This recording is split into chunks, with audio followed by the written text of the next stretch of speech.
Now we go over to other uses of microorganisms, that is how they increase soil fertility. How do they increase certain soil fertility? Now you know that there are certain bacteria, especially the rhizobium bacteria, about which you are quite familiar. They live in the root nodules of the leguminous plants. Some rhizobium bacteria and blue-green bacteria, they absorb the atmospheric nitrogen and fix it to the soil. That is called nitrogen fixation, and they are increasing the fertility of the soil. They are called the biological nitrogen fixers. These biological nitrogen fixers, they also help in converting the atmospheric nitrogen to nitrates or nitrites, and in that form the plants can utilize the atmospheric nitrogen. So in this way also the microbes are helpful to the plant kingdom because they help in increasing the soil fertility. The atmospheric nitrogen, though it is present in an abundant quantity, but it cannot be used by the plants directly. So the rhizobium bacteria also helps in the process of nitrogen fixation. Now we go over to the next function of the microbes, that is cleaning the environment. How do they clean the environment? There are various microorganisms that convert the dead organic waste of plants and animals into simple substances, or in other words, you may say manures.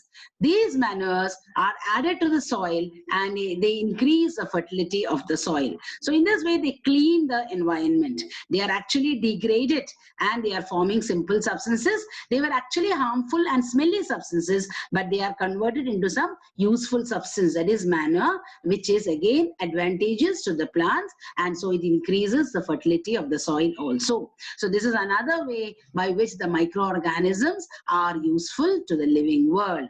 So with this, you might have got a clear idea about the beneficial uses of the microorganisms. We started with the commercial uses of microorganisms, how alcohol is made. We talked about the medicinal use of microorganisms. We learned about increasing the soil fertility, and we also learned about how they are helpful in cleaning the environment. And of course, how it is used in making different foods also we learned. How in the baking industry, how it is used, how it is used in the making our household articles like curd or bread or buns or cakes. All these are also beneficial uses of microorganisms. So with that, we come to the conclusion of this session, that is the beneficial uses of the microorganisms. Thank you. So let us go over to an activity which helps us to learn little more about how the microorganisms help in cleaning the environment. Here is activity for you. You take two pots, name them as pot A and pot B. Fill half of each of them with soil. Put plant waste in A and polythene bags, empty glass bottles, plastic wastes in the pot B. Leave them as it is for 3 to 4 weeks. What do you observe? Observation, you will find that the plant waste in pot A has been decomposed or degraded, you can say, and so manure is formed, which is again useful for the plants. But there is no decomposition in pot B. Why has it happened like that?